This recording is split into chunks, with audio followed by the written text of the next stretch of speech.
all of them bound by time. They have that reflection of consciousness in the space dimension, the prana, that soul, individual soul within our body, which is Paramashiva. Swamiji gives it such a beautiful description, the part of you that remembers you, but which you never have to remember. That part of you which is from there, when you touch that, Swamiji says the only way to access it is through your will persistence. When we sit for power manifestation, we are not trying to move a matter, change a matter. We are manifesting Paramashiva in us.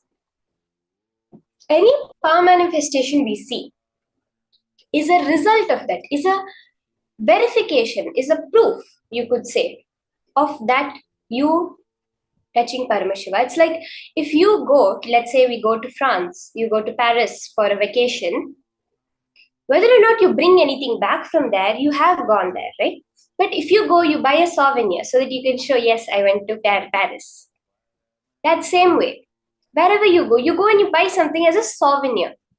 The power manifestation that happens is that souvenir. It's a side effect of manifesting the powerful cognition, understanding your Paramashiva.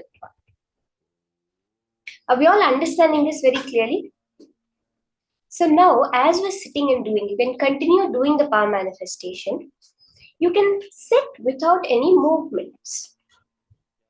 The movements are what causes the thoughts in us. The more and more we interact with matter, we create the thoughts. And these thoughts are what you could say is the veil of time that is there between our cognition of length, breadth, and depth and our space as Paramashiva.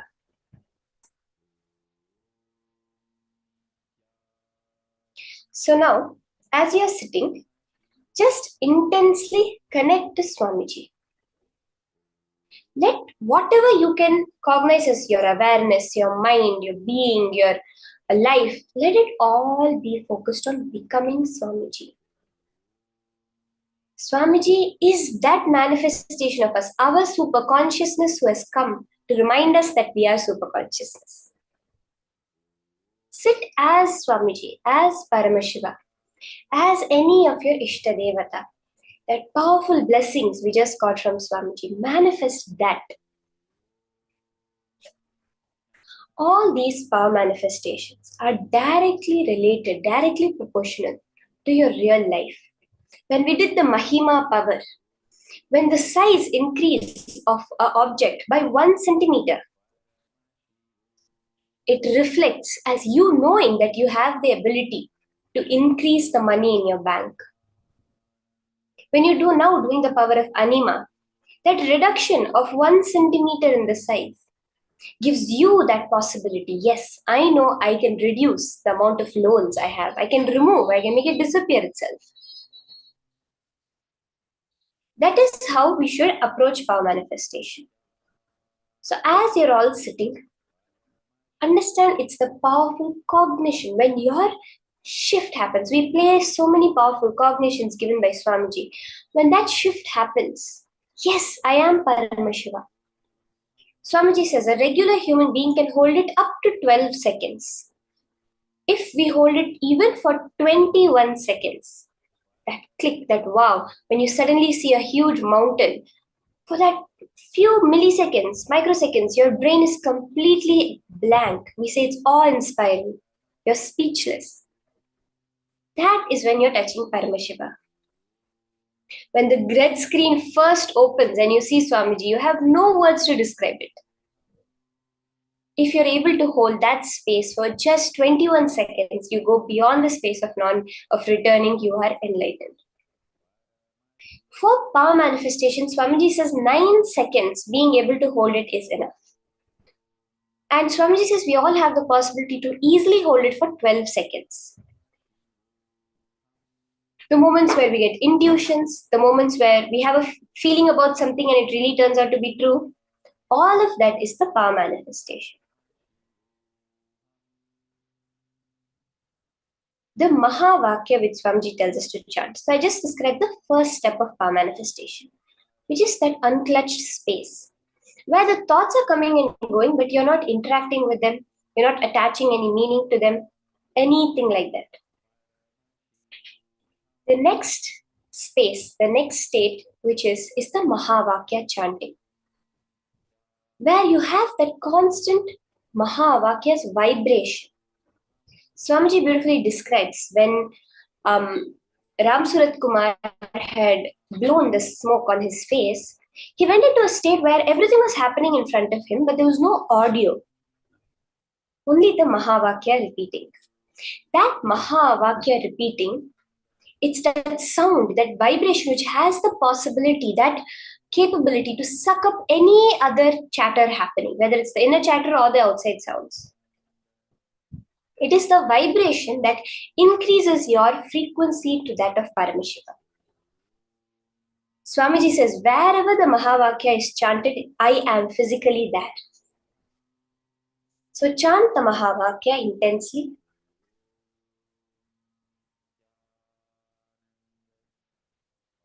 Ma Gitanjali, not just intuition, the whole reality is what you have created.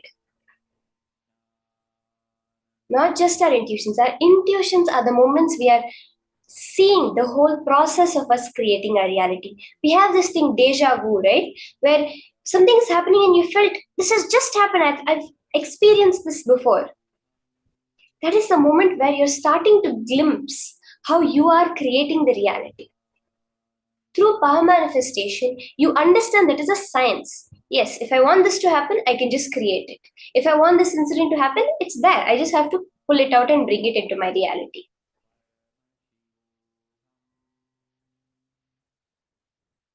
So you can keep the object and literally forget that there's an object. See, you make a will. Your will has so much power. Now your reality is being created only because of your will. Whether you're seeing me talk, whether you're having Paramashiva's darshan, Swamiji's darshan, you're seeing the Pattabhishekam of Sundareshwara, or you're having some kids running around, you're having someone calling you, your boss calling you, all of that is your manifestation. That is all created from your will only. When you make the will now to change a small size of a small object, it will happen. You have to now establish yourself on Paramashiva. Not constantly going back, oh, is it changed? Has it not changed? No. The space we want to manifest Paramashiva. Whatever comes out there as a manifestation is just a verification of that. It's just a byproduct of that.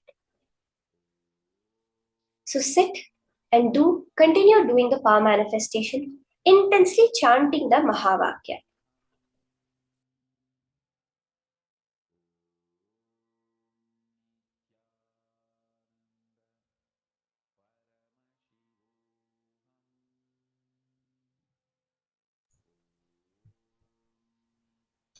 More and more, just connect to Swamiji. Hold that form in your inner space.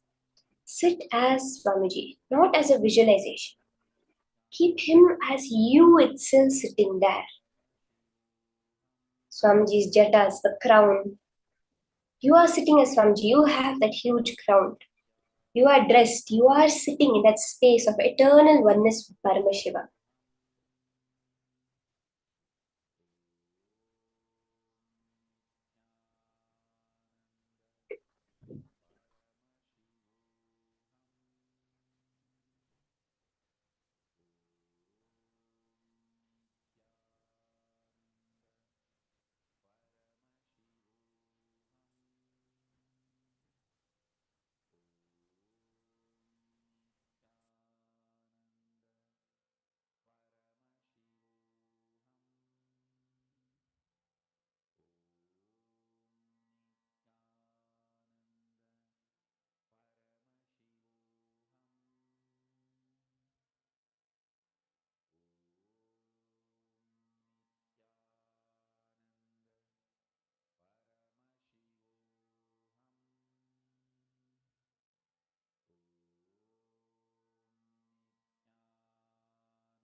for you to fall into samadhi.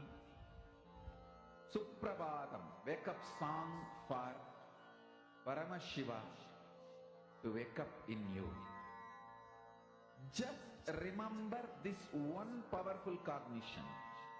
This Maha puts me in samadhi. This is spiritual lullaby for samadhi. And Suprabhatam, wake up song for Paramashiva in me. For Paramashiva to manifest. With this one spiritual powerful cognition, chant this Maha.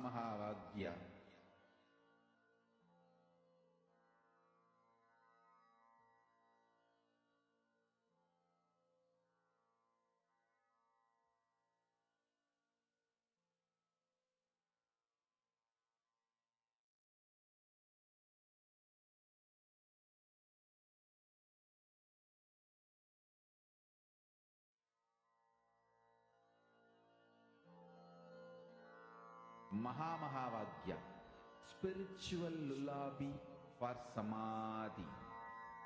And Suprabhatam, wake up call, wake up song for Paramashiva. For Paramashiva to manifest. With this one spiritual powerful cognition, chant this Mahavagya. Om Nithyananda Paramashivoham. Om Nithyananda Paramashivoham. Om Nithyananda Paramashivoham. Om Nithyananda Paramashivoham. Om Nithyananda Paramashivoham. Om Nithyananda Paramashivoham. Om Nithyananda Paramashivoham. Om Nithyananda Paramashivoham. Om Nithyananda Paramashivoham. Om Nithyananda Paramashivoham. Om Nithyananda Paramashivoham. Om Nithyananda Paramashivoham. Om Nithyananda Paramashivoham. Om Nithyananda Paramashivoham. Om Nithyananda Paramashivoham. Om Nithyananda Paramashivoham. Om Nithyananda Paramashivoham. Om Nithyananda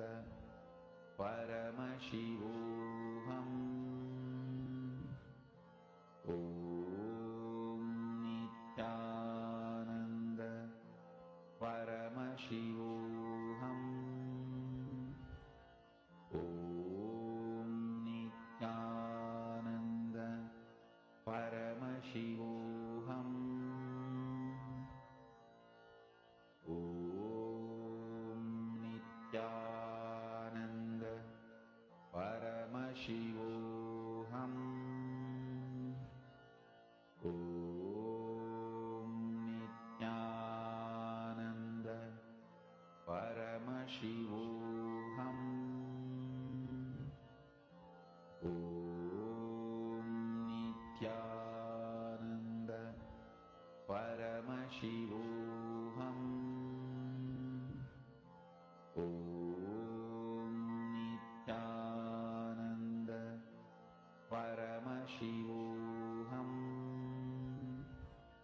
Om Nithyananda Paramashivoham. Om Nithyananda. Slowly relax. You can slowly relax. Open your eyes, you can look, verify your object that you had kept in front of you.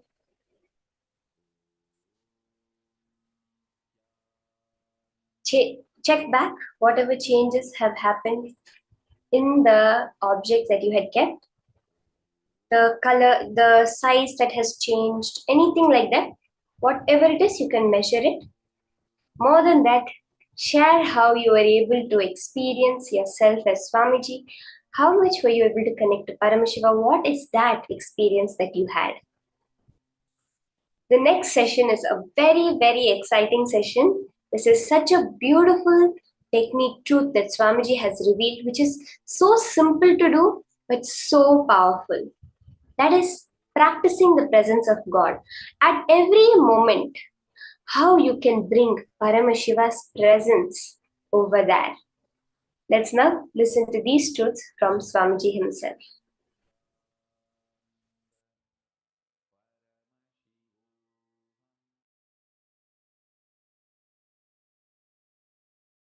Today I wanted to share a few truths about practicing the presence of God. It's a very beautiful story. You all would have read this story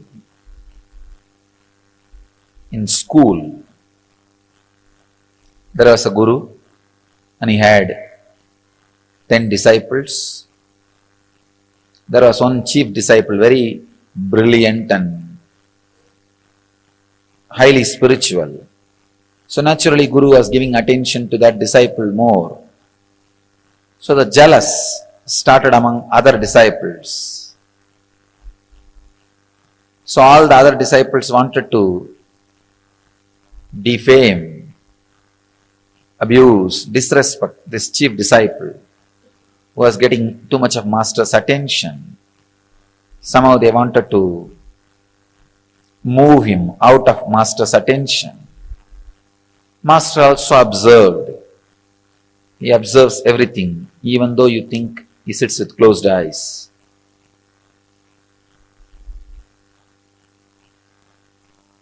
He observed what goes on, all the absurdity which goes on when he is with closed eyes, or when people think he is with closed eyes.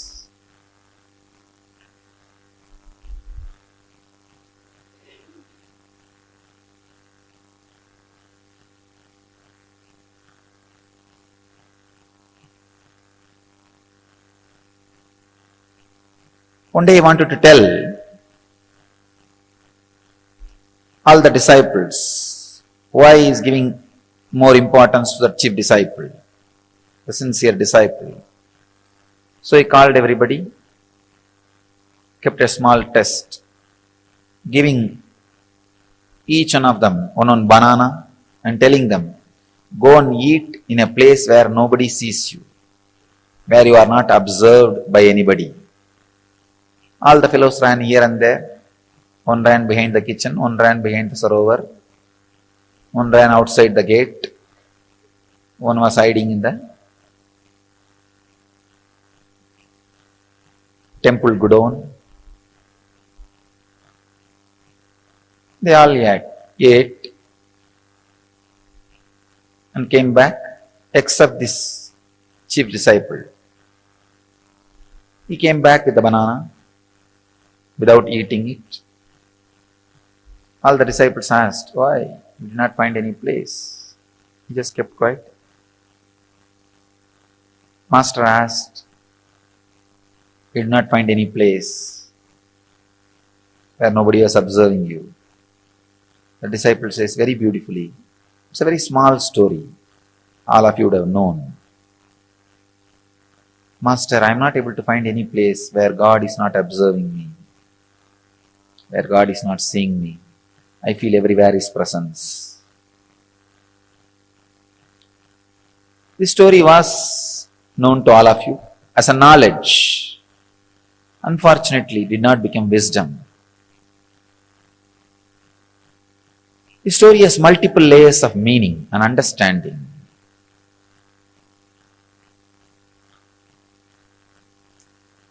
First thing, there is no shortcut for spirituality. There is no shortcut for enlightenment. There is no technique for enlightenment. Technique means shortcut. There is no shortcut. You have to iron out your 24 hours with a clear understanding of practicing the presence of God in your body, mind, actions, in everything. That clear, intense awareness has to be imbibed.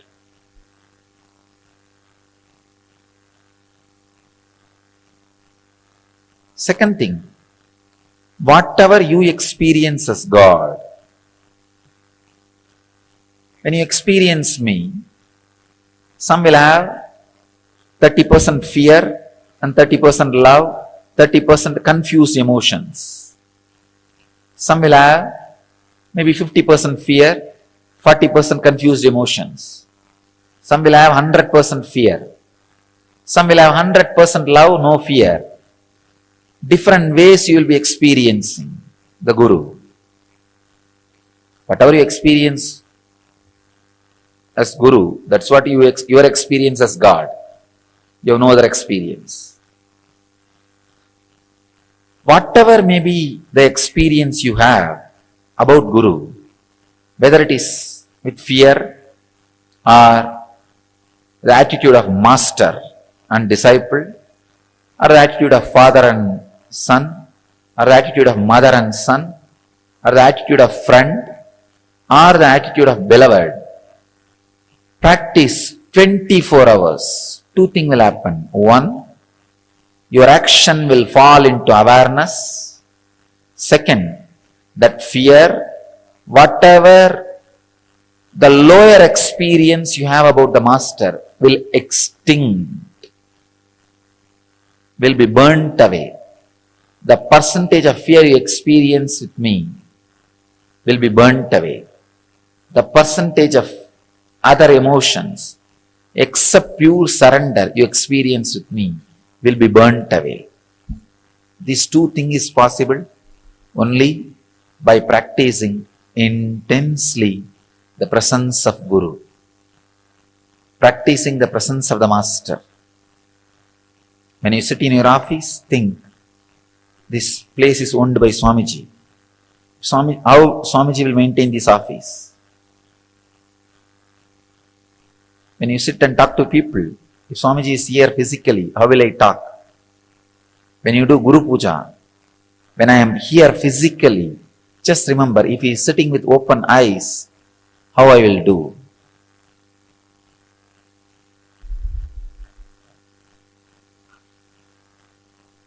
Practicing the presence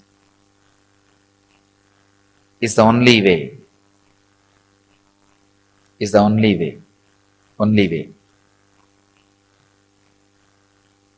Your arrogant, egoistic logic can go on justifying. No, there is some other technique. Or you can go on postponing with it. That is what I call hypocritic loopholes. The air hole, air bubble in the copper wire will not allow the copper wire to be a conductor. Electricity will never flow. Same way, the hypocrisy between the relationship, when you practice my presence, the hypocrisy you handle, you have it, it's like air bubble, will not allow the Guru-disciple relationship to happen, will never, the presence will permeate, penetrate you. Practicing the presence. tremendous respect.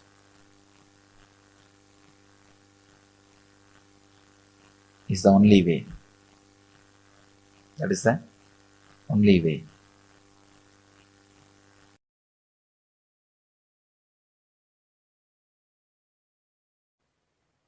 Understand, this initiation, this Shaktipada is the purpose of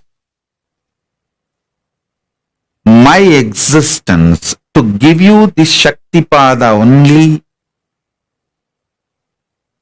I exist and I come here and sit again and again every day.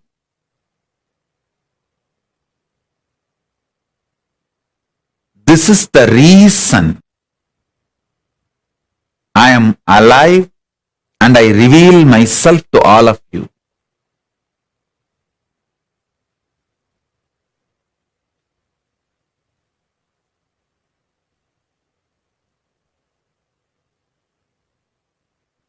I sincerely bless all of you as living manifestation of Paramashiva, as Paramashiva. I bless you all and initiate all of you. Whoever decides to trust my revelation about me as Paramashiva,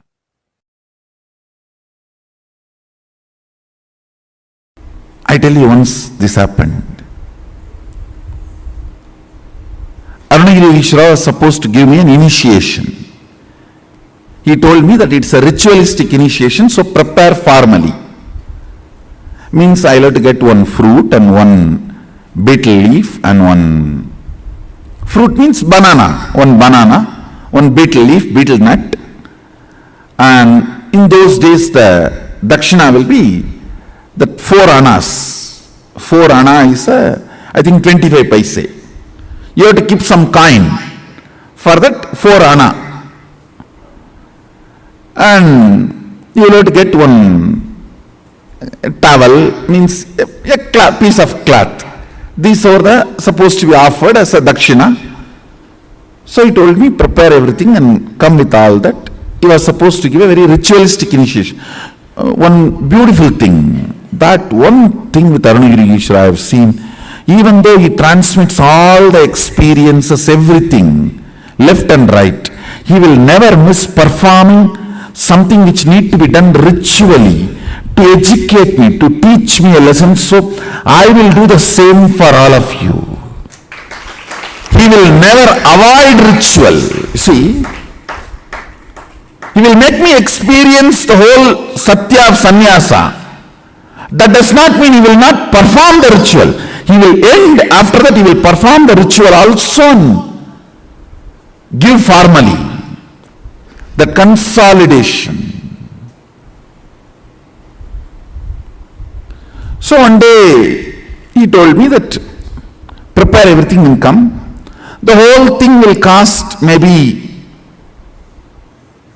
less than 1 rupee.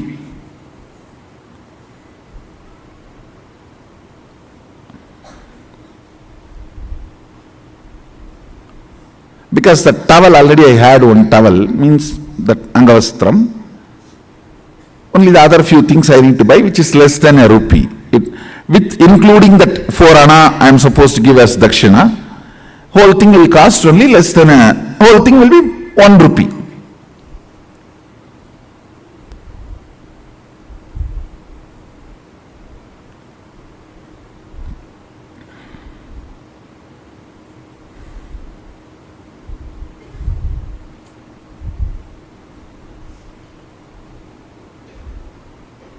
I went to my grandfather, he is the funder usually for all my rituals and all the expenses. I went to him and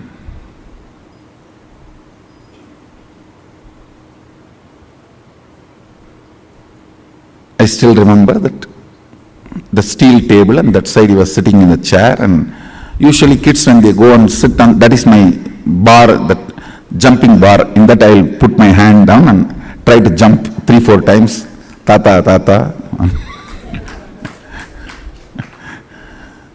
To get his attention, and he will say, Enada? Samir Vantya, means what song you have come. And then I said that like this I am going to have some puja and initiation. I want 1 rupee.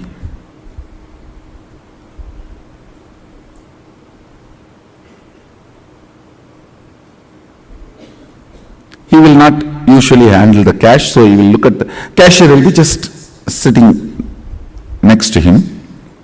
He will look at him, and in the eyes itself they have a signal how much to give and all that. And by now I had already studied the signal. If he just shows through the eye, only what I ask will be given. If he shows with a little smile also, then little more than what I ask will be given. All that signal now I studied. And if you stand on the table and jump few more time and nacharchify, in the Tamil it is nacharchify, means nagging, little nagging. Tata, innuvanu tata.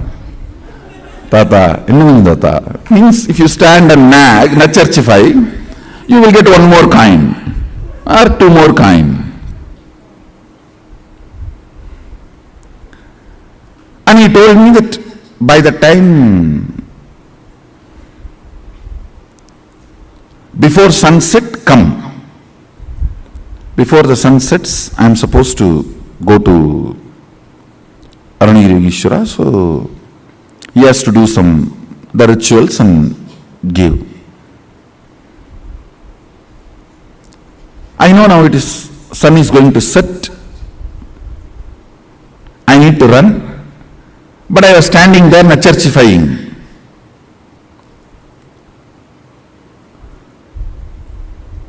Thinking that if I stand for a few more minutes, I'll get few more coins. I can buy something with that when I am going back to temple. And as usual, when I stood there and nacharchify, nag, he smiled at that cashier. That fellow, Ayyo Baba, I have not seen a person like this. He will count such a way almost that he will tear that note, or almost half of the weight of that coin will go away the way he rubs. His name was Shanmugam, my grandfather's partner. And he will count. Ndara, Samervaya.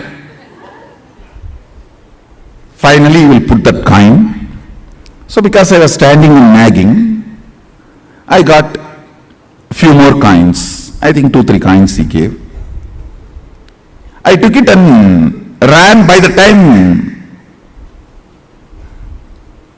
almost sunset has happened.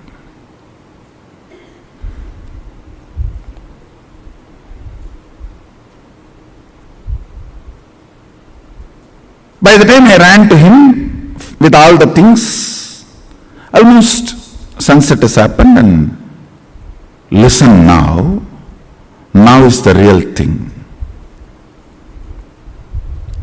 Whenever I go to Aranirishwara, first thing, a wide, broad smile, and he will stretch his leg for me to touch his feet. That's the way he will welcome me, receive me. Vada? He will stretch his leg with a wide smile. That is the way he will always receive, and I will run and touch his feet. That day, he did not stretch his feet. Smile was not, I will not say there was no smile, but I know it was a limited expression. And he did not stretch his leg. That's it. I know. Underlying, slight, but very strong message for me. Fortunately, I had such deep Guru Bhakti Sadashiva gave. Even the light warnings from Guru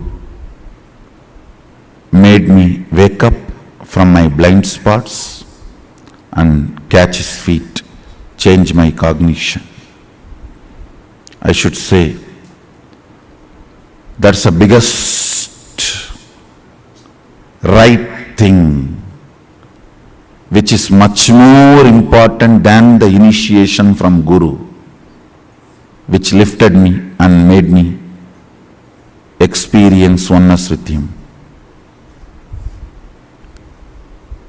It is your ability to see the slight warnings he gives and catch, change the cognition, saves you in life. Because many times he doesn't want to interfere with your freedom, with your will, with what you want to do in your life. It is the slight messages. It's a light underlines. Listen carefully. This underlines light warnings. Very subtle messages. If you can catch that and change your depth, you are saved. He did not stretch his leg.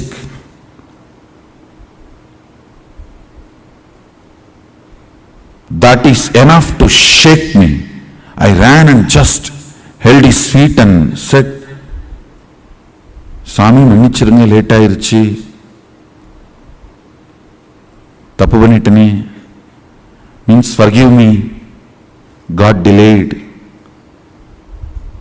I made a mistake. He said in Tamil very beautifully,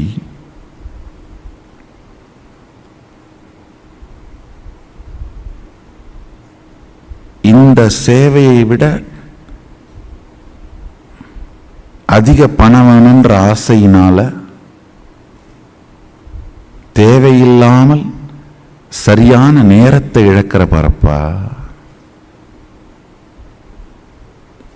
He told me I am greedy for money.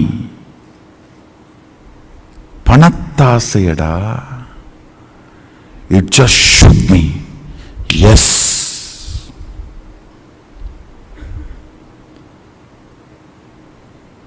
Because for initiation, I'll try to repeat the whole conversation. See, for initiation I need only 1 rupee. I don't need to be standing there and nagging my grandfather for few more coins. Something which I thought I can buy, which can be a comfort, and after all easy money coming, it's only few more minutes.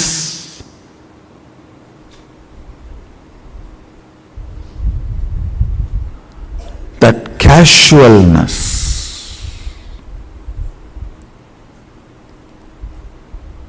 it was a slap, shock. I just woke up. Oh God, just these few coins.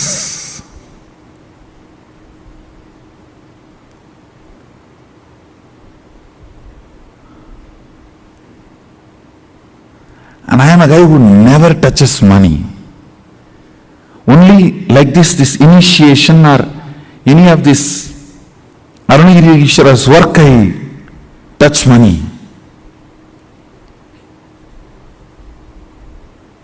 This kind And I remember, I collapsed completely inside. Fortunately, decided to choose the Guru, Arunagiri Ishvara, and dropped that remaining coins which was in my hand at his feet. Over. Never ever, even the casual greed. Over. Not even because it is coming effortlessly, why not? No.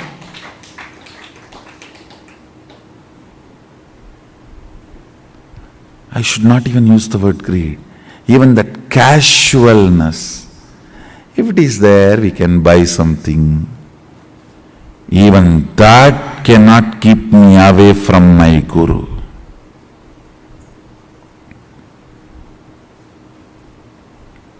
It was too small incident, but too big cognitive shift in me. Over. Over.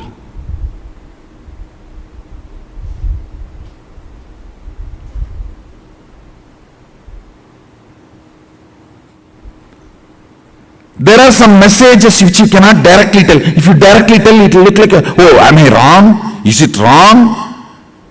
You will get into defense. Then you cannot be taught. The cognitive shift will not happen. I can only underline. Even a casual desire for little money should not keep you away from Guru. I can only underline. I cannot directly give you. If I give this statement directly to you, you may get into defense. Then transformation becomes painful, difficult.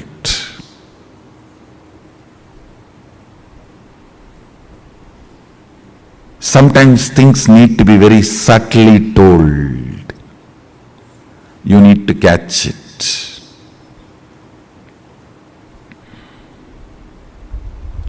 You need to catch it. Only if you catch the subtle messages given by Guru, your cognition will be consolidated.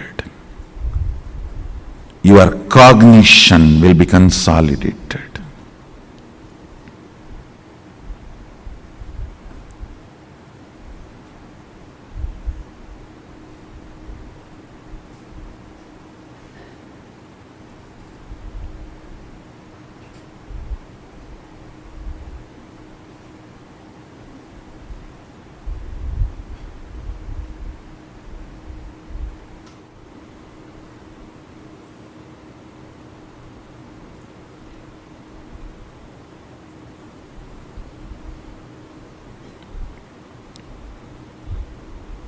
I'm just waiting, seeing whether for whom I am giving this subtle message, are they catching it or playfully missing it?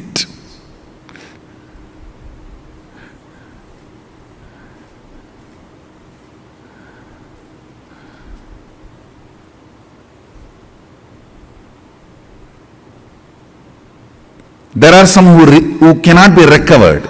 They are doomed. When I say the name, you are doomed. You can't be recovered. You are going to be drowning. So as an evidence, I am leaving this name. You are not going to save yourself. Only when you are not going to save yourself, I tell your name. If you are going to save yourself, I don't tell your name. I only send a message. And see whether you are going to catch it or going to be playing, missing it. If I tell your name, be very clear. Don't take this as good sign. If I tell your name, don't think, oh, Swamiji told my name directly and advice. Praising is different. Sometimes I tell your name and praise, that is different. During the advice, if I tell your name, be very clear. I am leaving the evidence for the future to tell, even after Swamiji told he did not listen.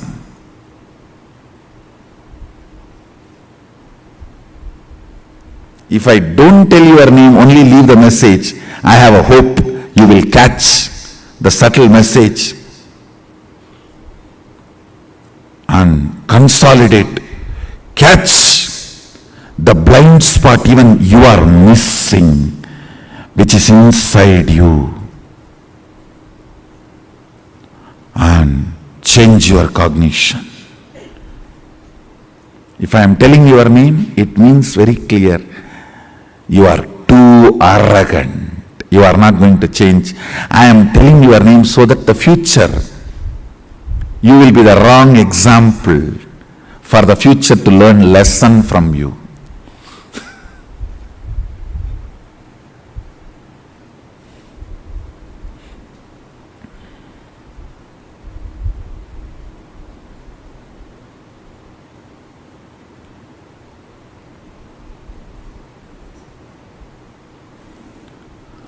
Cognitions matter. Cognitions matter. Cognitions matter.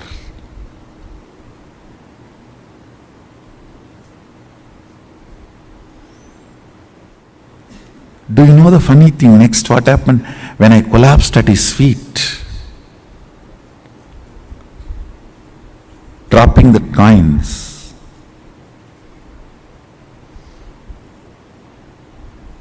I know at his feet, my whole cognition changed.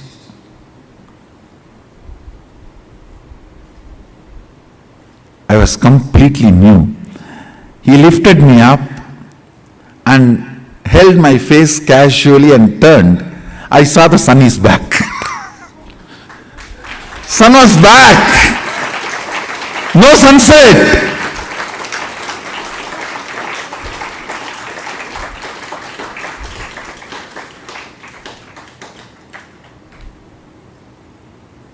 He smiled and said, getting sun back is much easy for me than teaching you with the subtle message. This was more difficult. The moment you become defensive with Guru, it is spiritual suicide. You are done. Nothing can be done after that. Sometimes if Guru tells directly, you get into defensive with Guru. Over. Bye.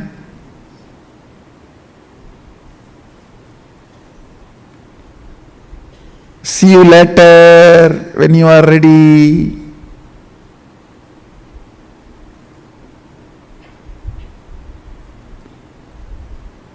Understand?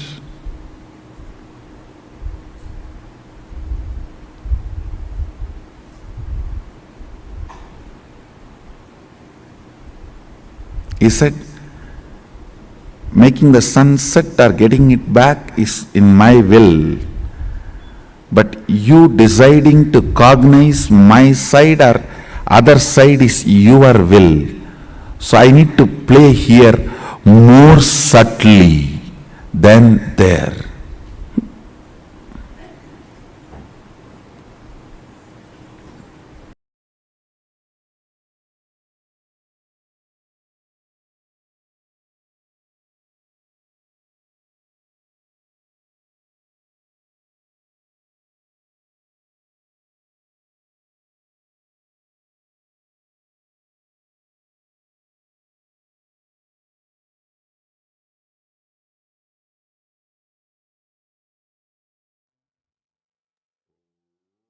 The subtle lessons that the Guru shows us, hints towards our blind spots.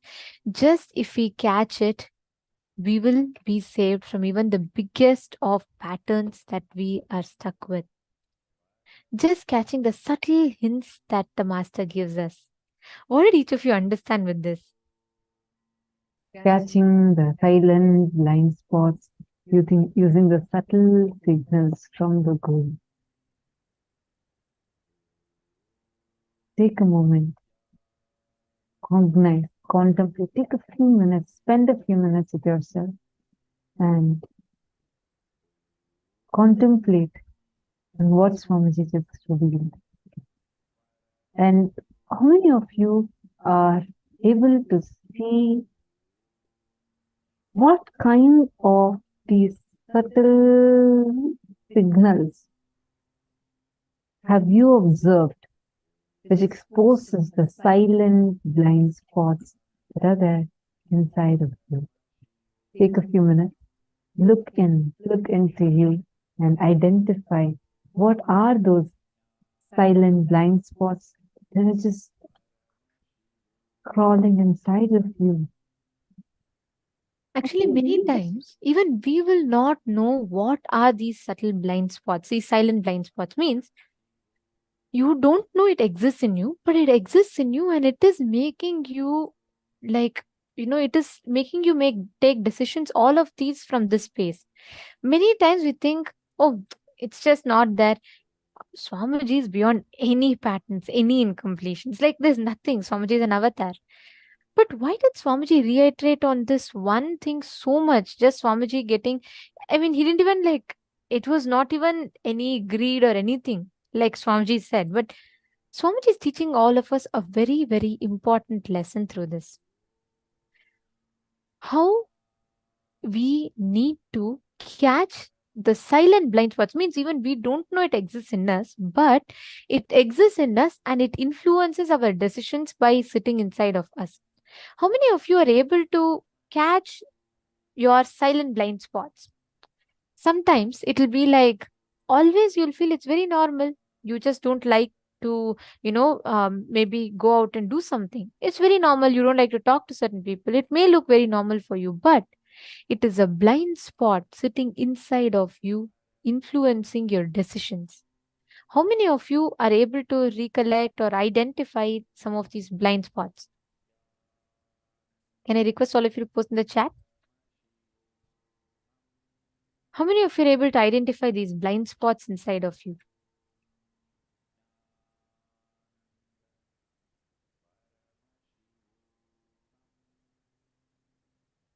Please understand, these silent blind spots that we have sitting inside of us, these are the root cause of delusions in our life. As long as we have these silent blind spots, we are continuously entertaining only delusions in our life.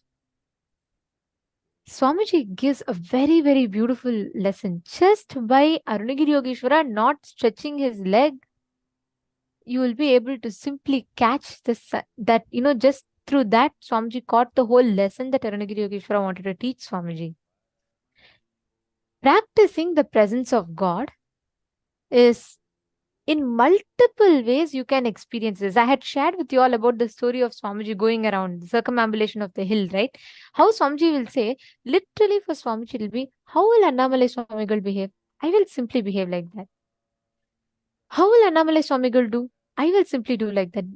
That is literally it. Like Swamiji said, once Annamalai Swamigal told in one of the speeches, one of the satsangs, he said that I never have dreams.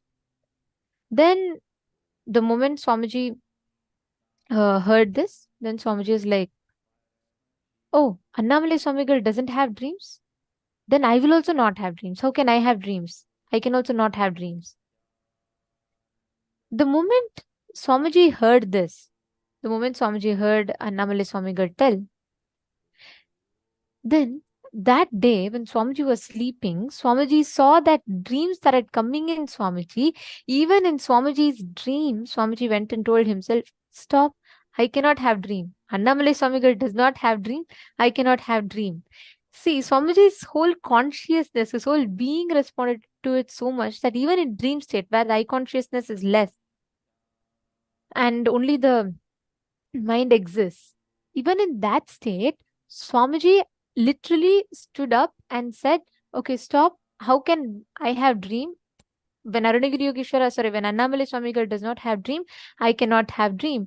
And the dream stopped halfway through. That's all. After that, Swamiji never ever had dreams, ever. That is the way we can use each thing that Swamiji teaches us, right? It is such a beautiful lesson for us to learn, is it not? The way Swamiji tells us, when Swamiji tells, it is simple integrity, simple, straightforward living. That's all. Ma Tatiana Hughes is saying, yes, there are some of them.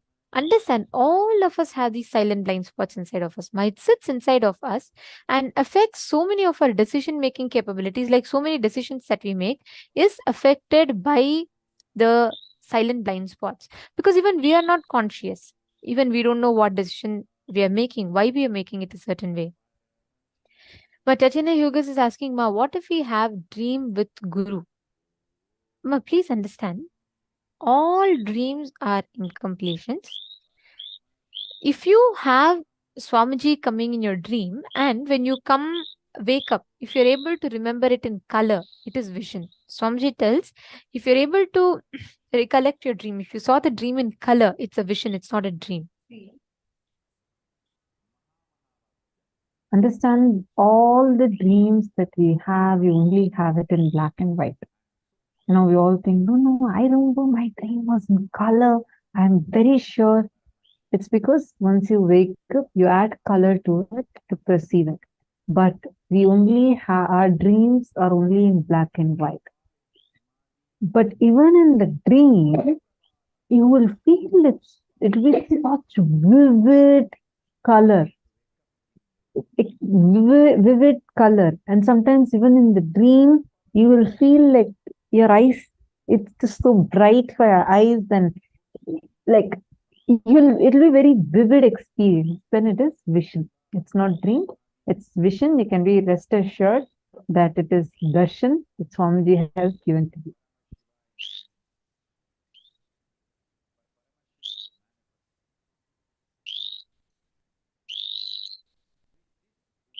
Suma, now all of us need to do just one thing. We all need to look back and catch those blind spots inside of us. And secondly, choose the way how you are going to practice the presence of God. It could be anything. You can just say, how will Swamiji respond? If Swamiji is here, will I do this? Each of us have so many different ways through which you can have that practicing the presence of God. Just keeping Atmalinga, feeding the Atmalinga, living with Atmalinga will make you so friendly, complete inside of you. Every time, whenever you need any decision making, any crisis you are in, just do this simple thing. It will give you so much of a courage and strength. Pen down just 5 aspects of your life where you're going to be working with this technique. Where Swamiji tells, how will Arunagiri Yogeshwara behave? How will Annamalai Swamigal behave? I will do the same way. How will he get angry? No. Will he get afraid? No. Then I'll also not get afraid. Here we have a living avatar with us. All we need to do is just that. How will Swamiji behave? Will Swamiji ever get irritated? Will Swamiji ever get afraid? Of course not. Then I will also not get afraid. Just pen down 5 aspects of your life where you want to apply this truth. Just 5. Please take a few minutes and pen down.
Yes. Now we're going to be entering into the power of remote vision. So the first 2 rounds we did the Ashtamahashaktis. Now we're going to be doing the power of remote vision. Every cognition that Swamiji gives us, apply that in your power manifestation also. The 5 aspects that we said we'll apply it also in the power manifestation. How will Swamiji tackle? If Swamiji said you have to remote view now, Swamiji sits for a remote vision. How will Swamiji behave? How will Swamiji respond to that? The same way we are all going to respond to it.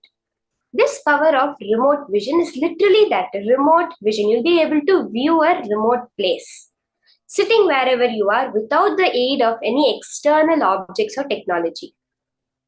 Just through the power of your third eye, you will be able to remote view. You'll be able to see any place in this entire universe. Yes, planets, stars, or else some garden somewhere, some remote village in the corner of South India, you'll be able to scan it all through the power of remote vision. So how many of you are excited for this power? See, there are so many various powers that Swamiji has given us for each and every manifestation. See, each and every power can manifest in your daily life in so many ways. This power of remote vision, actually one of the most powerful applications of it, which we saw during the time, was being able to find lost items. Where it'd be so casual. Someone would come and say, oh, I just misplaced my phone this afternoon. The last time I saw it was on my bed. Could you just scan and tell me where it is? And we'll say, oh, it's still there right next to your bed. It's fallen onto your suitcase and a towel has been kept on top of it. Therefore, that you're not able to find it, go and look, it'll be there. And the person will go look and find it. Something as simple as this, as to, there was a scan which happened where someone came and said that, for a few years back, I lost a box of jewelry. We think it was stolen. Can you scan and tell me where it was? And they said, no, ma, it's under your bed and it's completely covered in cobwebs. You have not cleaned under your bed for a long time and it's there. And they go and search and they exactly find it over there. That is the extent of this power of remote vision. For a start, we'll be starting with any known places, anything which we can verify immediately. So you will be having a certain place to scan and you will be scanning that. Let's take a quick look at what are the pramanas. What does Paramashiva say about this power of remote vision?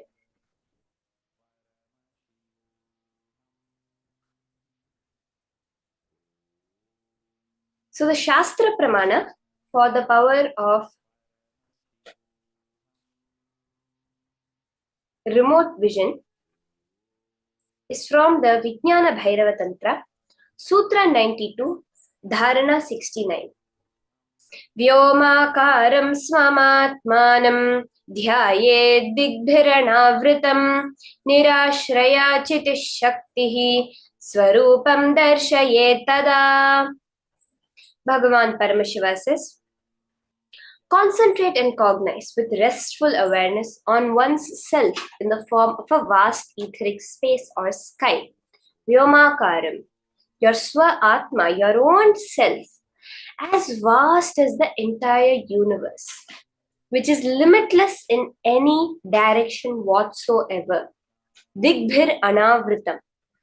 Thus, the power of consciousness, the Chitish Shakti, freed from all support, Nirashraya, reveals and manifests herself as the form of one's essential nature of the self. That Swarupa gets revealed to you. When you just decide to understand that with your cognition, you decide that, yes, I am vast, I am limitless, then any knowledge, any place in the universe is revealed to you. In the Mahabharata, we beautifully see this, beautifully portrayed and experienced by Sanjaya, who was a regular charioteer. So the whole war, including the Bhagavad Gita, was revealed by Sanjaya to the blind king Dhritarashtra. So by the Guru, by Rishi Vedavyasa, Sanjaya is initiated into the power of the remote vision, and sitting inside the palace, he's able to narrate in complete detail, including what's happening in the minds of the people that are on the war field to the king.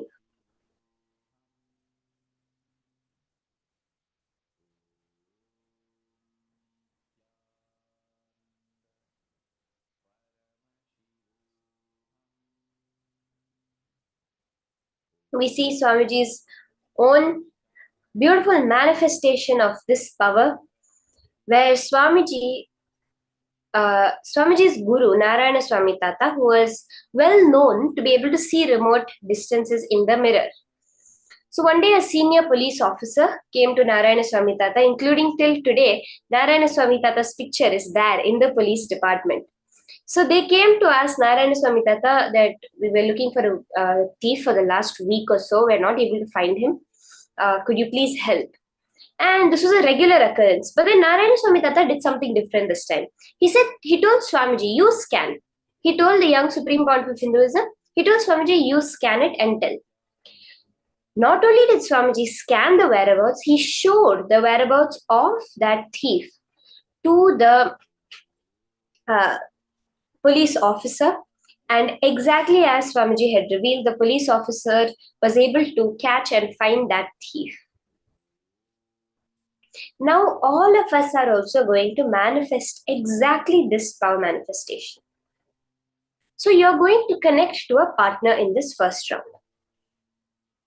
Can I request all the participants to start with connecting to a partner? Either you can connect to someone who's there on your own, on your place.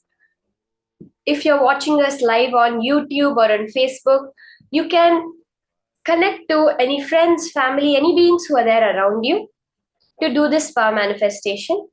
And if you're inside the Zooms, you can connect to the other participants who are there. So let's all connect to a partner for this round of manifestation.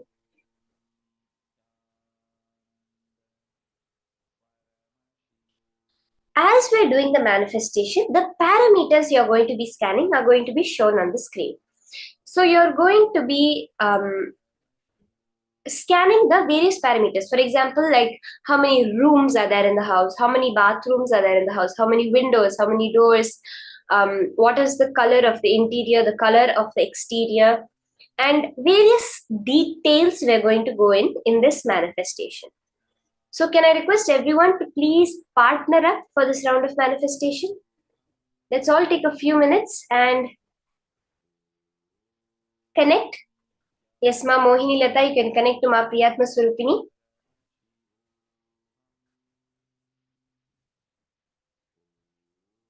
Let's all connect to our partners. We're going to do this with a partner, this whole manifestation.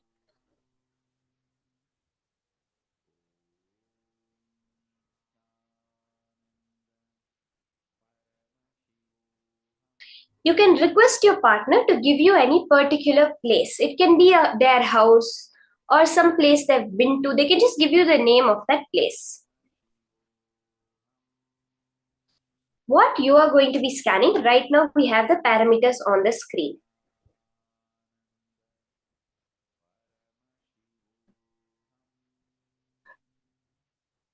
You're going to be scanning the number of bedrooms, number of bathrooms, whether it's furnished, unfurnished, semi-furnished, what's the layout of the living room, the wall material, the colors, type of furnitures, layout of the kitchen, color of the kitchen, wall material of the kitchen, and the flooring and the color of the kitchen, and the color of the flooring. So let's scan these parameters. These are the details that we all want to scan. So as we are manifesting, as we are doing, let's go into the subtlest of details. The more and more you go into the details, Swamiji says, Paramashiva resides in detail. When you go into that details and reveal, you'll see how that confidence that yes, Paramashiva is manifesting happens in you. You're literally able to see the colors, the material.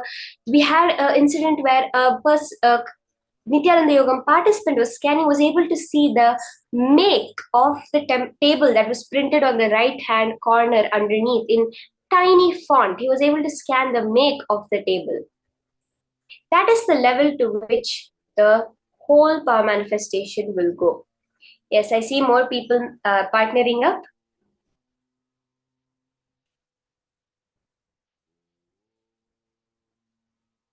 Let's start now. Okay, let's all get a place from our partner. So I see Tatiana has partnered up with Mui Fanang. Anyone else left? You can partner up and get a particular place from your partner. You can ask your partner to give you any place, like their house or my office.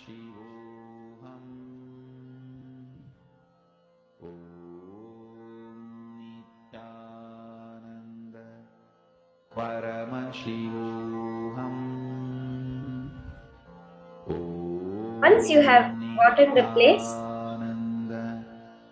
you will be scanning the various parameters that are now projected on screen to you.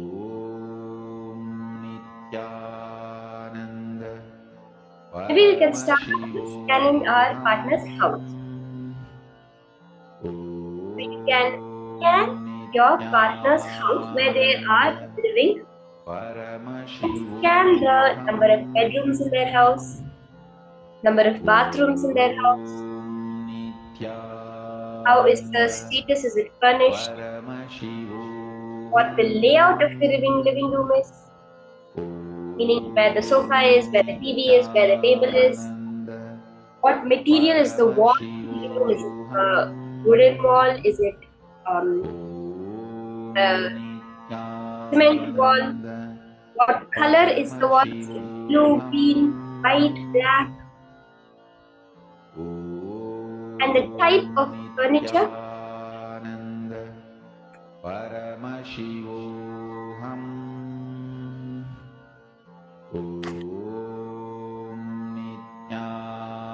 Whether they have a huge L sofa, two tiny couches, only chairs, no couches, or they have a bed in their living room. It can be anything, just to be in whatever comes to your third eye.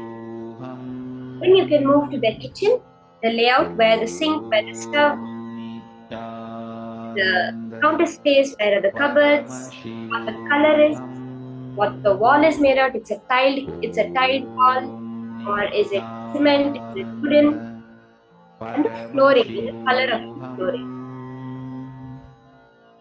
Let's all start chant Mahavakya.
Om Nithyananda Paramashivoham.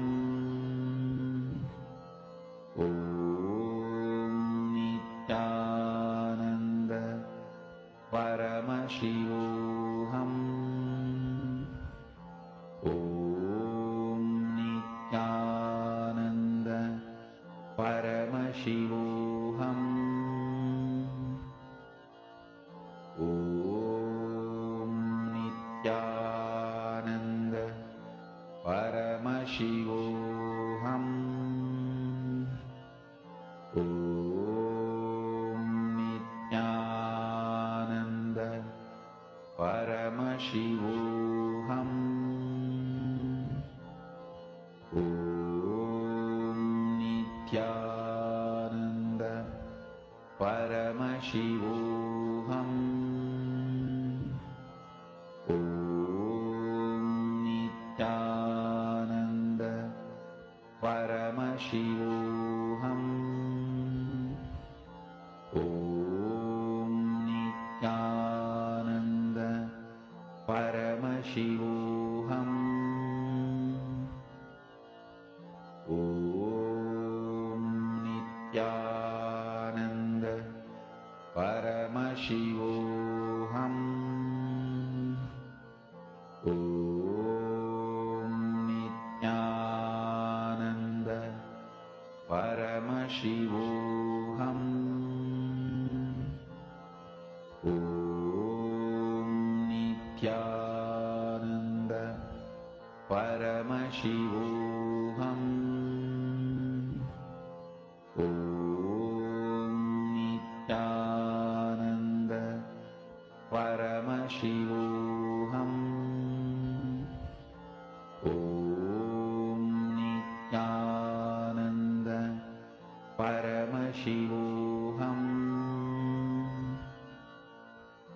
Om Nithyananda Paramashivoham. Om Nithyananda Paramashivoham. Om Nithyananda Paramashivoham. Om Nithyananda Paramashivoham. Om Nithyananda Paramashivoham. Om Nithyananda Paramashivoham.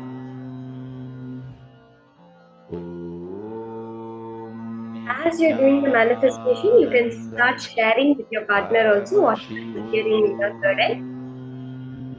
Just directly, you can just tell your partner, this is what I'm seeing, it's what Paramashiva is showing me. Again and again, establishing yourself that on Paramashiva is manifesting. I am not doing anything over here. Only Paramashiva who is manifesting. Whatever comes, whatever he tells me, he will be liberated and authentic towards revealing that. That's all. Om Nithyananda Paramashivoham. Om Nithyananda Paramashivoham. Om Nithyananda Paramashivoham. Om Nithyananda Paramashivoham. Om Nithyananda Paramashivoham. Om Nithyananda Paramashivoham. Om Nithyananda Paramashivoham. Om Nithyananda Paramashivoham. Om Nithyananda Paramashivoham. Om Nithyananda Paramashivoham. Om Nithyananda Paramashivoham. Om Nithyananda Paramashivoham. Om Nithyananda Paramashivoham. Om Nithyananda Paramashivoham. Om Nithyananda Paramashivoham. Om Nithyananda Paramashivoham. Om Nithyananda Let's all verify with our partners whatever Paramashiva revealed to us. And if you manifested, you can always post how the manifestation happened for you. How did Paramashiva reveal himself to you today? It is about catching the small manifestations we have in life, which makes us see how life is a manifestation. Many times we miss even the small things that happen. You said something and it just happened. Or you thought something and immediately it happened. Or else you were thinking about someone in the morning, in the evening they called you. These are the subtle manifestations. You would have casually said something, but it'll just happen exactly like you said it. Or else something would be there, you would have mentioned about it, and when you go there, you'll see it's exactly the same. These are the manifestations. Even now, as we're doing the power manifestation, even if you got one word correct, understand Paramashiva has manifested out of the millions of types of houses, the millions of colors that are there. You got it. That is manifestation.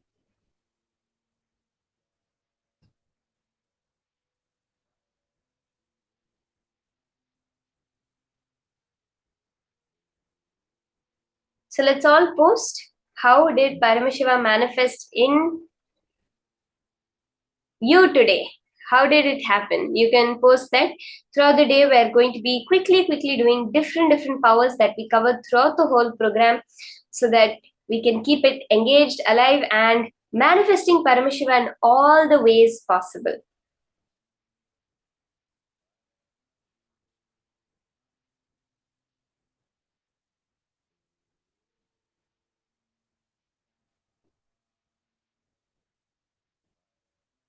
Okay, I see Ma Mohini Lata manifested. That's awesome, Ma. You are scanning Ma Priyatma Surupini's house and you got it exactly right. That is awesome. See, when one person manifests, that's the space of entanglement. The more and more everyone else also participates in the manifestation, that space will just multiply. Swamiji says when Shaktipada happens, when the energy transfer is happening, it is not that one person manifests, two people manifest, so it's two, the unit is two, three people manifest, so the unit is three. No. When there is two people, it becomes four. When there is, it's like electricity where every wire connected to it gets the same amount. But Swamiji says with Shaktipada, it's multiplied by the number of people who are sitting there. So let's all intensely participate during the power manifestation, hold that space for everything to happen.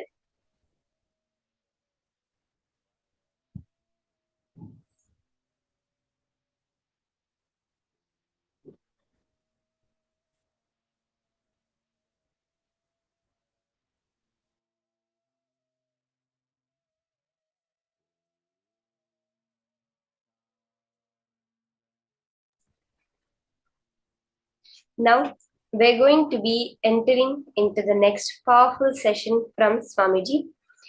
Today's whole day is so much just melting in that connection with Paramashiva, knowing that Paramashiva himself has come down as your Guru. The next session is Guru Bhakti. What exactly is Guru Bhakti and what is it exactly? Like, all of us have Guru Bhakti. How did it manifest in our life and what is it manifesting in the future as our life? Let us now listen to these powerful cognitions from Swamiji himself.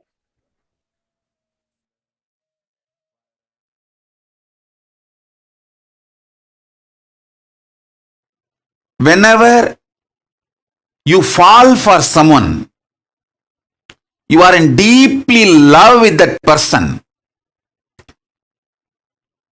The human being, the person for whom you fall for, you are in love, that person takes you for granted.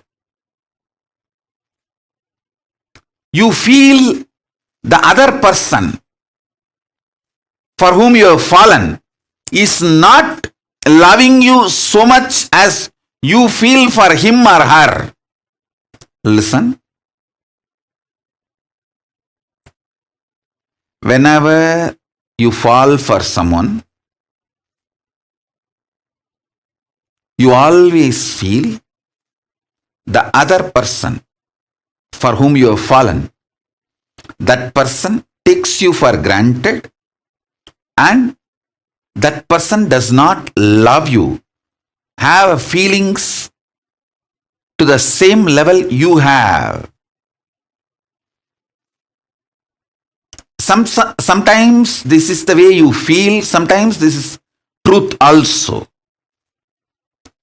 With ordinary human beings, this is the way love is acted, reacted, given, received,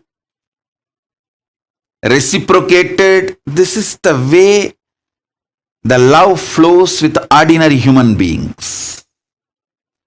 With the divine, with Paramashiva, the logic of love is totally different. Listen.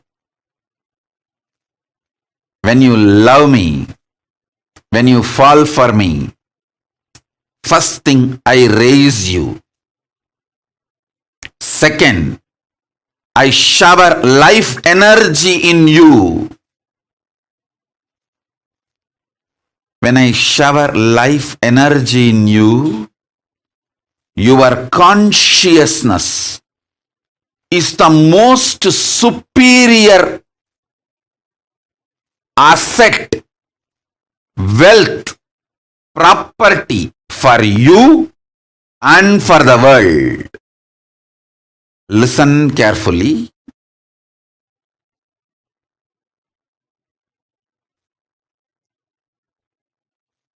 I'll tell you one small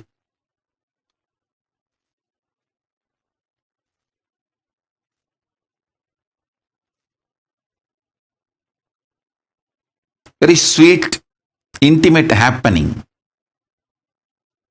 between me and my Guru Arunagiri Yogeshwara.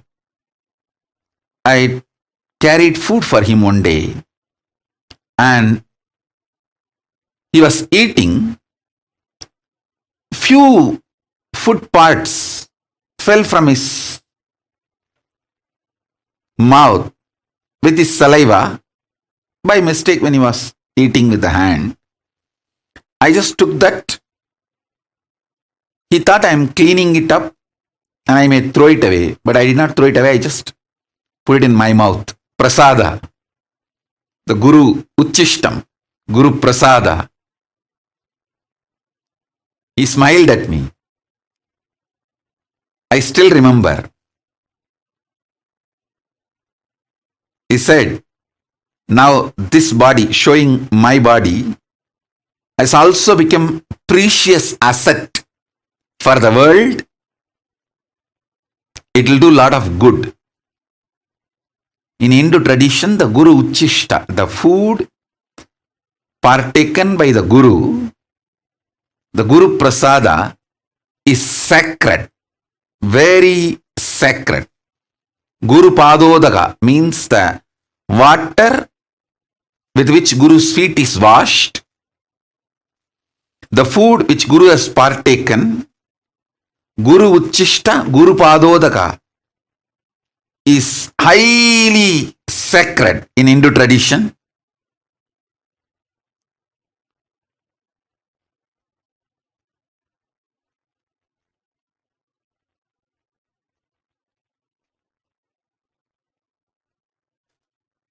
He said, just that little Uchishta which I took, the power of that, he said that his very biomemory, bioenergy is passed on, and that will start flowering in this body now.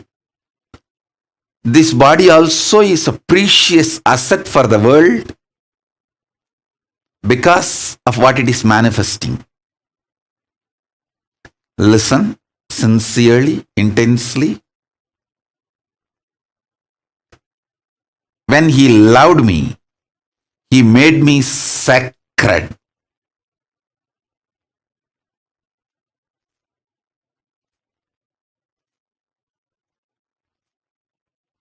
When I fell for him, he raised me and he made me sacred by showering his love on me. Listen.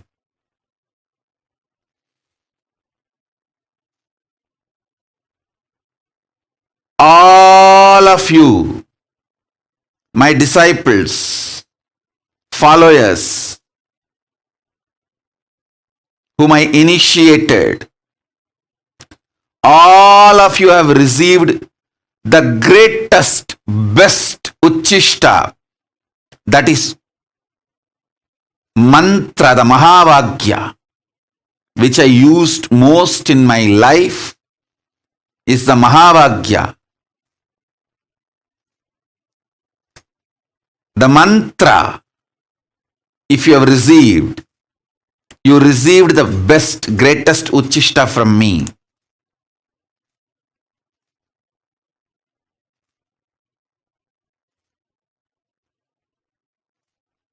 You are now sacred. Your consciousness is needed for this world. Each of you meditating, living Veda Agamic lifestyle, living enlightenment not only helps you, it helps the world to sail through this pandemic, this pralaya.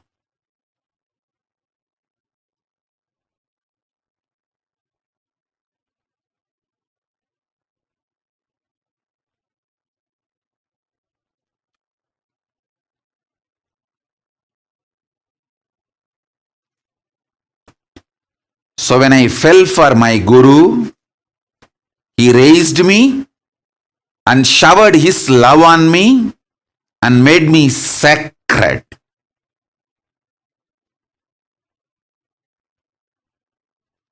He did not take me for granted. Same way, I want to tell each one of you, I don't take you for granted. When you fell for me, I shower my love on you, and I don't take you for granted. I make you sacred. Understand? Sometimes I may not be giving attention, but never ever feel I take you for granted. I don't take you for granted. Sometimes if I give you attention, you become more conscious and spiritually awakened. Then I shower you with my attention. Sometimes when I give attention, you try to use me like a crutch. Hang on.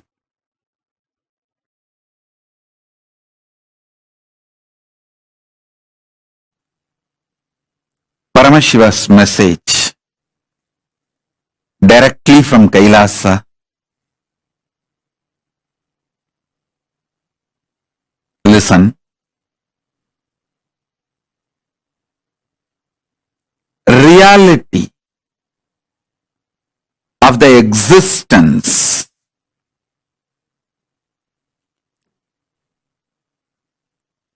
manifests as consciousness in you, as Paramashiva in Brahmanda, in macrocosm. In the macrocosmic level, the reality of existence is Paramashiva. In the microcosmic level, the reality of existence is consciousness.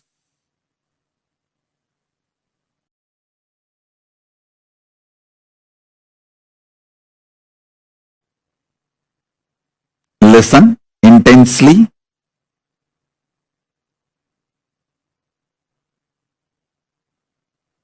The fifth force, consciousness, just by understanding the fifth force, consciousness, the initiation can happen in you. Understand? There are some things, once you learn, there is no question of forgetting or going back to the state of ignorance. For example, swimming. Once you learn swimming and start swimming, even 25 years you did not swim, but by mistake, accidentally you fall into the water, simply your body will start swimming. So there is no question of going back to ignorance. When some of the knowledge gets into your biomemory, same way cycling. Once you learn cycling and did it successfully, even 25 years you did not touch the cycle, doesn't mean you will forget it. Simply when you get the cycle again, you will start cycling. There are many great possibilities and powers.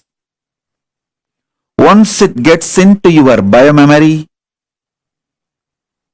there's no going back to the pre-knowledge period, the ignorance period. Some knowledge makes a permanent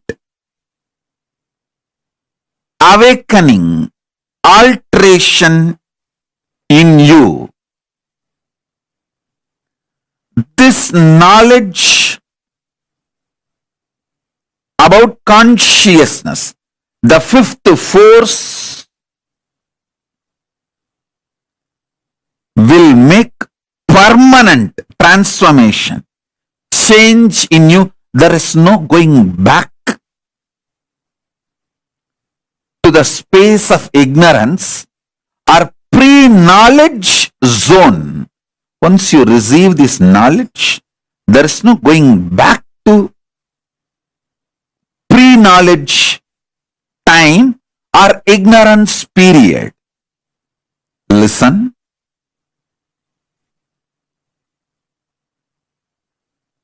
Greatest that can happen to human being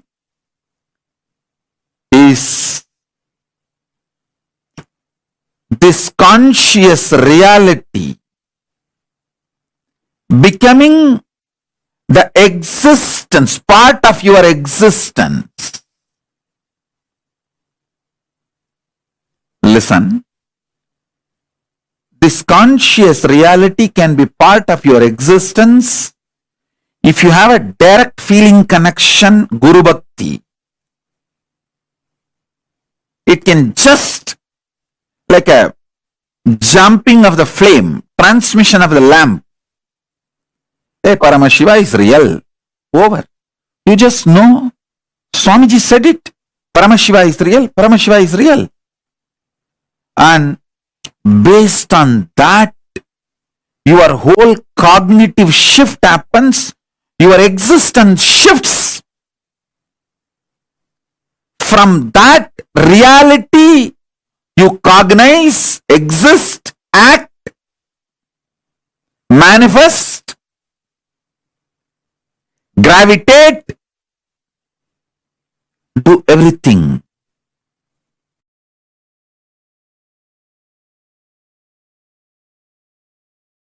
Smaranat Mukti.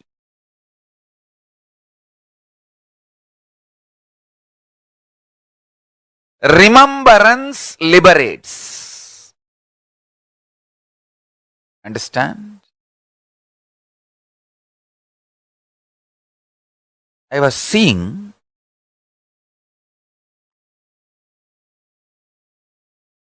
during my morning settling down period, when I was settling down from Samadhi, I was seeing what is the most important thing I should remind people.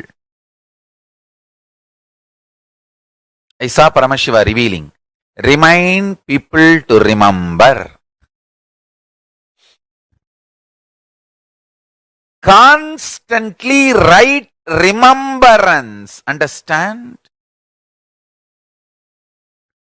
Whatever I need to tell, I have already told. Enough has been told. Understand? Literally last 41 years of my public life, I have said whatever need to be said. And I am going to continue to say, continue to reveal. All this will be useful to you only if you remember them in right moment. So essence of whatever I said, saying, going to say is remember the right powerful cognition in right moment.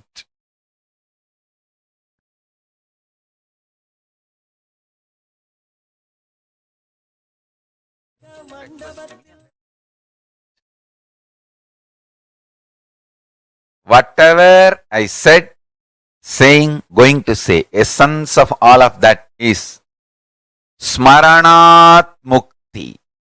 Right remembrance liberates.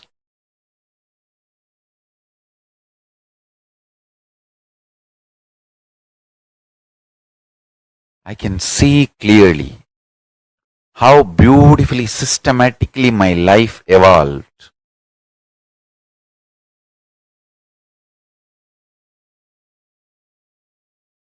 Just manifested. Understand?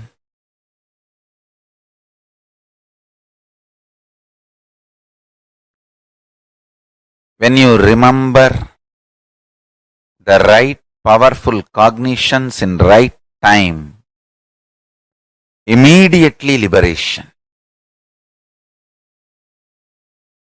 Anything does not liberate is not right remembrance. Anywhere the right remembrance happens, immediate liberation. Listen.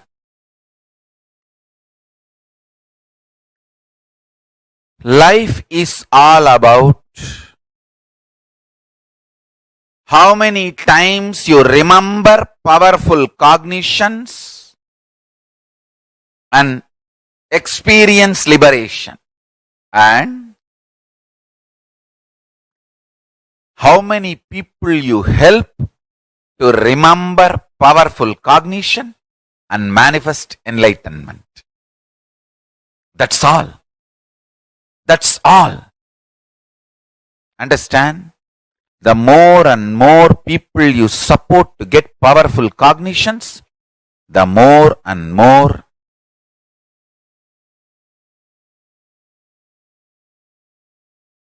you will manifest powerful cognitions. Paramashiva says, when you make one person have Sivadiksha, whatever japa he does, the punya he gets and the same punya you also get. It's an ultimate cosmic blessing you can get for yourself and for the world. Now, remember this one powerful cognition, Smaranat Mukti. Remembrance liberates. Remembering right cognitions at right time liberates,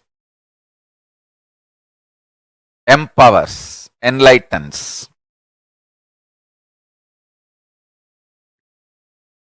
Remembrance enlightens. Smaranat Mukti.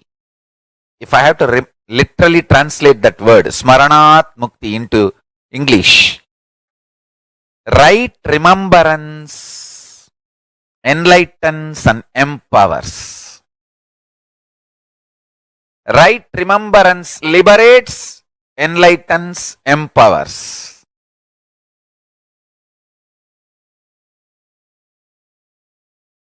Smaranat Mukti Arunachalam.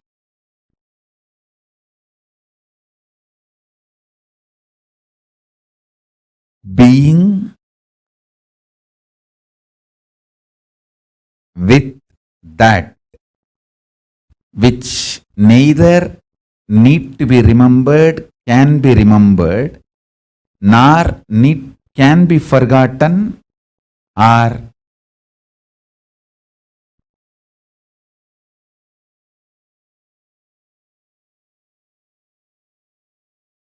forcibly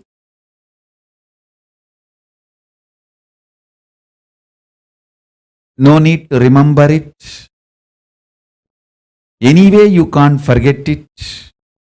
Being in that space is Arunachala Smaranam. Now I'll initiate all of you. Whatever I received from my Guru Parampara, I'll transmit that to all of you. Listen.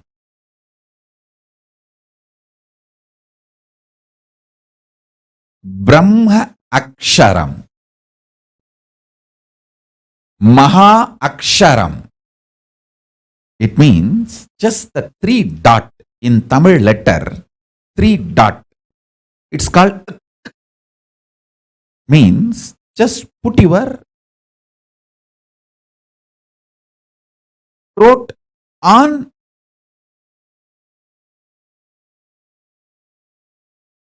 your upper palate. Lock the throat into the upper palate.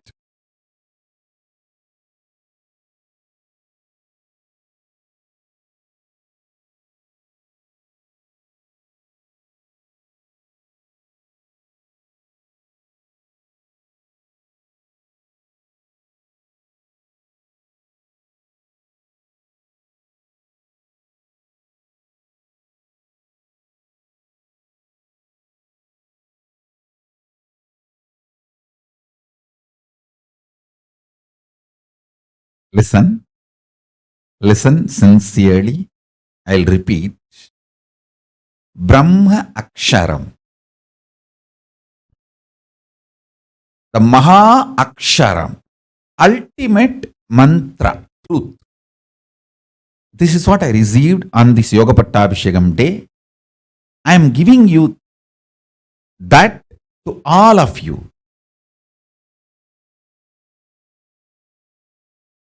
It's like a technique. It can give you enlightenment suddenly. It can just manifest.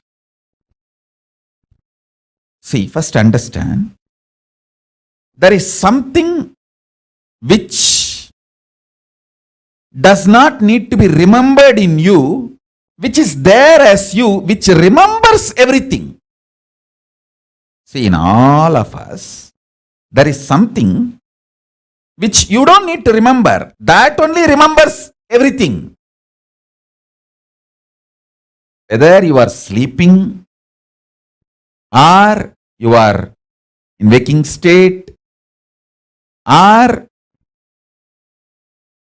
you are in dreaming state, any state, there is something which is in you which remembers everything, and you don't need to remember that. That which is in you, which does not need to be remembered, but which remembers everything, is Arunachala. Listen. All of us have something in us which does not need to be remembered. That only remembers everything and everyone.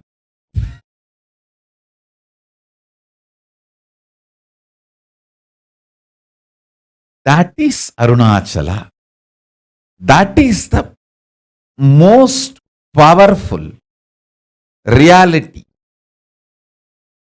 Remembering which does not need to be remembered or cannot be remembered, which remembers everything. In you, there is something which cannot be remembered or forgotten, but that only remembers everything, including what you think as you. Listen. Cognizing that, sit with this means putting the lower throat on the upper palate. It's a Tamil letter which is projected Isaki Swami's page.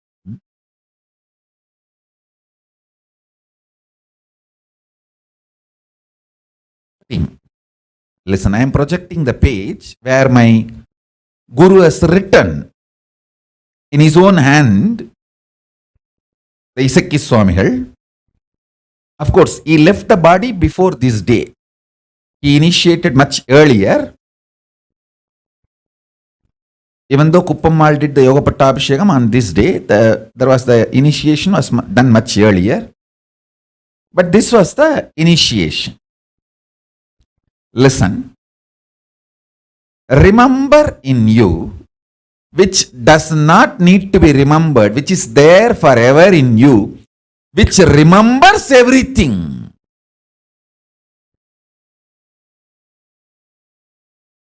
In you there is something which you don't need to remember, you can't forget, which remembers everything. Listen to these three qualities. In you there is something which can't be forgotten, which does not need to be remembered. It is there all the time. That only remembers everything in you. This three quality is what the three dot. The three dot is these three qualities.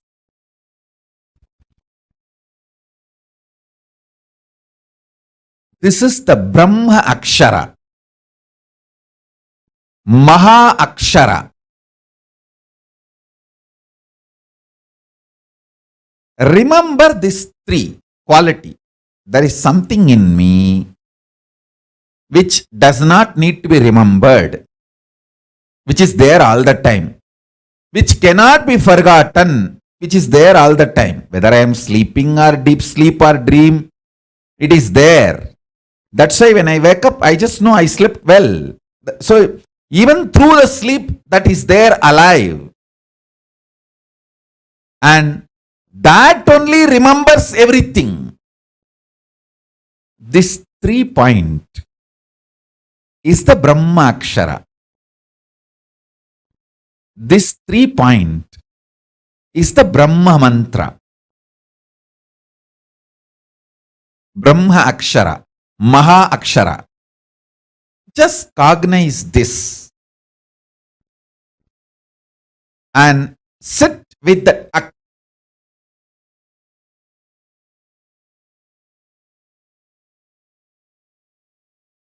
This is Arunachala Smaranam.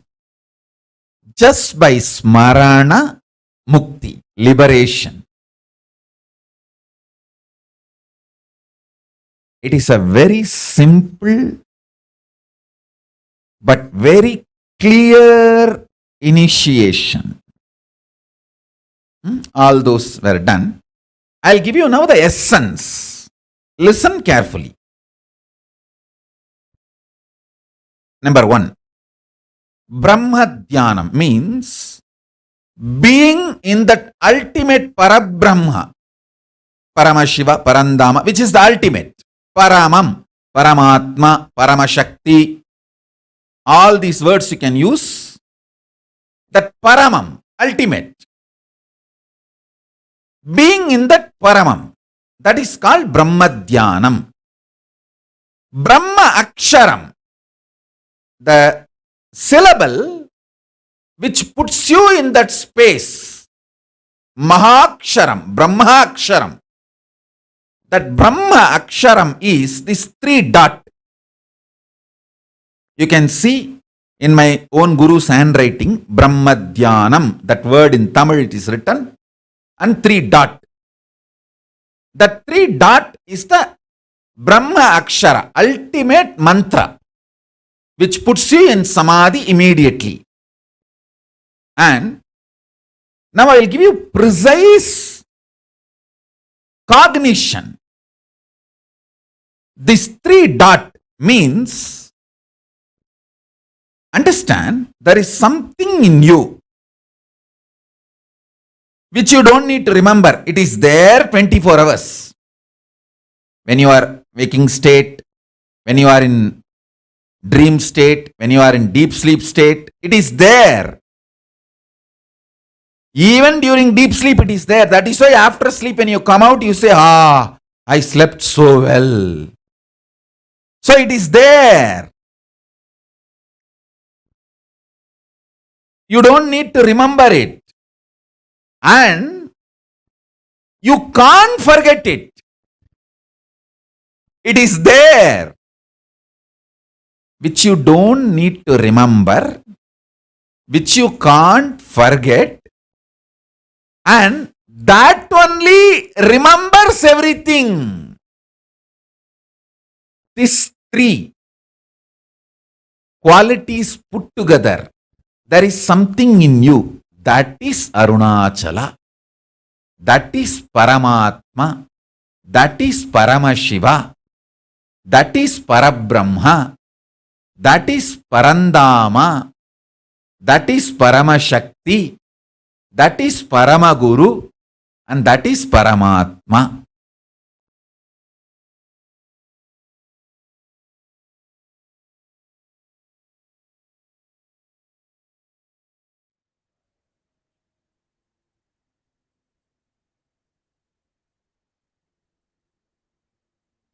So beautifully, Swamiji explained to us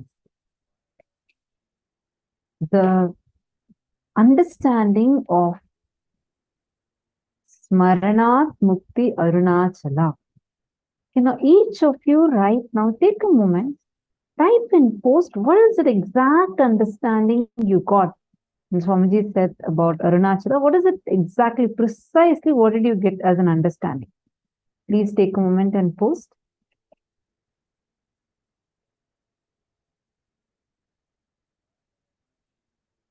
What is that exact thing you understood? What is it? Arunachala. What is that? What did Swamiji explain as who is Arunachala? How Arunachala exists in each one of us? What is that component of us? Very powerfully, Swamiji gave us like 3 states for us to identify it. 3 powerful cognitions Swamiji gave us. I request all of you to take a moment and post.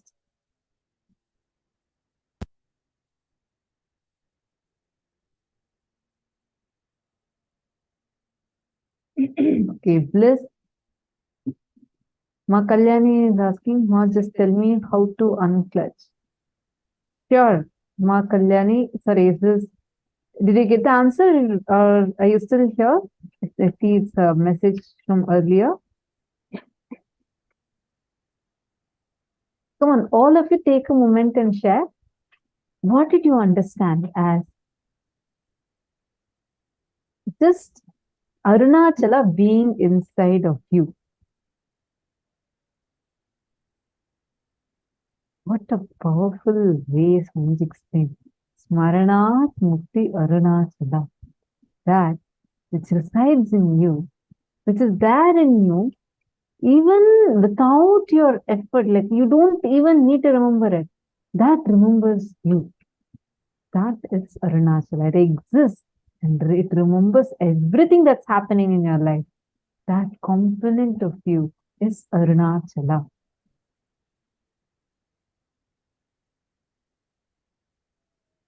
Rajashri Utsavaya has posted, you're not a human being having spiritual experience. You're a spiritual being having a human experience. Absolutely. Can I request all of you, all the participants, come on, take a few minutes and quickly type and post here in the chat.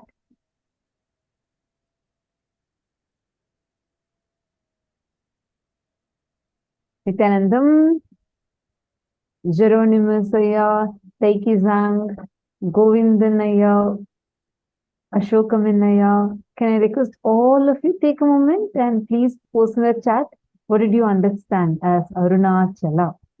Who is Arunachala? Like, how does Arunachala exist inside of us?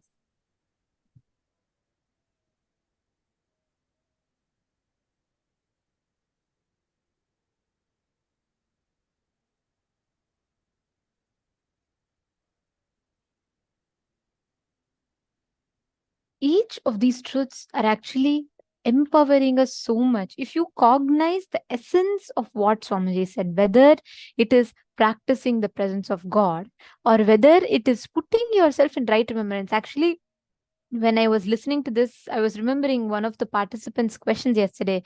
Ma Prithvi Prasad had asked, right? How you can remember these truths, like, how you can note down all of them. Please understand, Ma, when you are listening, the Smaranat Mukti, just by remembering these cognitions, they get embedded into your biomemory. They automatically resurface up when in need, and you will be able to manifest the experiences with them. It will not need something separate. It does not need something different, something apart or outside. Something that remembers, that's right, Ma Prithvi Prasad, correct. Something that remembers within us. It's almost like this. Let's say you set an alarm. You set an alarm to ring 4 days later. You may not, at some point, you may forget it. But automatically the alarm is going to ring, whether you forget it or whether you are still remembering it, correct? That is exactly what is Smaranat Mukti. All these powerful cognitions, you may not remember them necessarily always, but these are as initiations embedded into your very system, and they resurface time and again when in need. So whenever you are in need, they resurface back. There's a very beautiful example for this. See, every time you make a decision, correct? Do you remember in your brain that, okay, someone is hurting me? I am supposed to feel embarrassed. So do you think, oh, what emotion am I supposed to feel now? Is it anger? No. Is it hate? No. I'm supposed to feel shamed.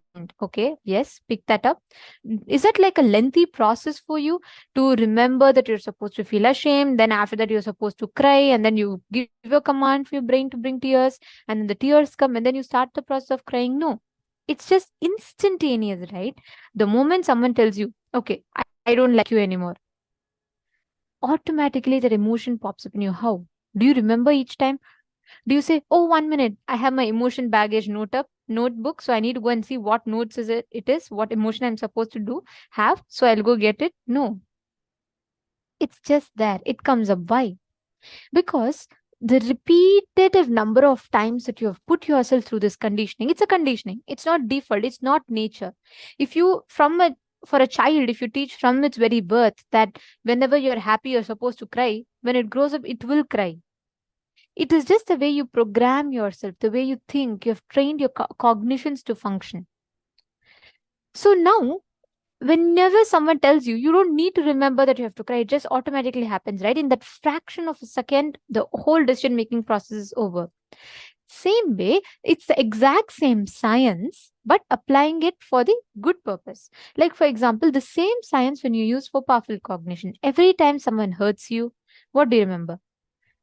Consciously, at least 30, 40 times, if you tell yourself, okay, now am I reacting? Okay, stop my reaction. It is okay. Let me be in the space of completion and respond. That whole cycle, initially it may take 1 or 2 days, or even more than that time. But after that, the time reduces, and almost becomes nil. Like the moment someone tells something, you will just not react. But you need to put that effort. And that is what Swamiji explains so beautifully as Smaranat Mukti. I never understood it this way until I listened to Swamiji's revelations, Swamiji's satsangs on right remembrance.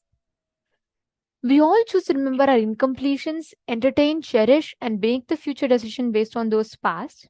Instead, go back, rewind yourself back to just using the right information, the right knowledge, the right remembrance of powerful cognitions to project the right happenings of the future. Understanding? Now, this is the essence of Smaranat Mukti. What do you remember? The moment you decide that you want to experience the space, that oneness, Advaita, whatever you call it, right? It is just a matter of remembrance. What do you want to remember inside of you? Do you want to cherish? Do you want to entertain the thoughts of failure, the thoughts of suffering and suffocation? Or do you want to manifest the powers or the space of Paramashiva? That is in your hands. What you can do, what you want to do, what you manifest, all the results are in your hands. You are the decision maker. The key is in your hands. Now, applying the same logic, every time you manifest powers, what do you entertain inside of you as you? What do you entertain in you as a right remembrance? Go back, visit it, and see, are you entertaining powerless cognitions? Are you constantly telling yourself, oh, this is all not possible for me, and even this much I can do something great, but I don't think all this is going to work? Or are you reminding yourself that you are Paramashiva? Because you're Paramashiva, you can manifest. What are you telling yourself? Now, let's all play a very, very simple but a very powerful game, okay? A power manifestation game. What you need to do right now, just sit, connect to anybody you want, anyone. It can even be amongst yourselves. You all can just partner up. You're going to be applying this exact same formula and you're going to be identifying the thoughts in another person's inner space. It's very simple, very, very easily possible. There are two choices you have in front of you. Do you want to associate yourself? Do you want to remember the times you've failed and you've not been able to do it? As opposed to, do you want to remember the powerful cognitions where Swamiji has told for you to be able to manifest it? Constantly, it's a juggle between the two. So what do you want to choose? The decision is in your hands. Understanding? Now, each of you can connect with other person. Ma Prithvi can connect with Madonna and Ma Leontan, and each of you can just connect with the other person. Manifest this power where you are able to scan, identify what exactly the other person is thinking. Precisely right up to the point where you will be able to see what the person is visualizing. Let's start with something simple. Let's say your friend is thinking of a rose. She can have a picture of a rose in her head or constantly look at the picture of a rose. Just make sure she's remembering it. And you can connect to your friend and scan, identify what she is or he is visualizing in his inner space, and you can scan it. Apply the exact same thing. Constantly remind yourself the powerful cognition that Swamiji has told.